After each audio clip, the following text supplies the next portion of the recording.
Prossime misure economiche per il PD, bene la cabina di regia per preparare la nuova fase. La Lega insiste no al ricorso al fondo salva stati europeo, sì di tutti alla norma per il cosiddetto Golden Power. Paola Cervelli e poi Virginia Lozito.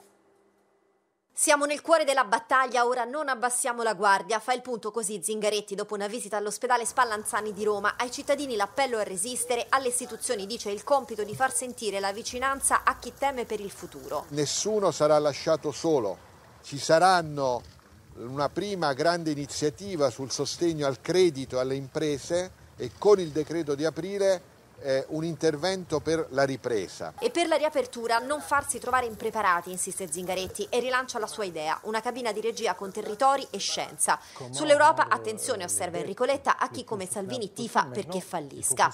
Dai 5 Stelle Crimi rinnova la fiducia a Conte nella trattativa, ma avverte nessun ricorso al MES, non c'è alternativa all'emissione di bond comunitari. L'Europa finalmente dà prestiti a tasso zero. E adesso chiediamo Eurobond per sostenere ancora di più cittadini e imprese. Garanzie di Stato al 100% alle banche per prestiti immediati, la proposta di Italia Viva, mentre l'EU mette in guardia. Riaprire soltanto quando sarà possibile garantire la sicurezza dei lavoratori e dei clienti.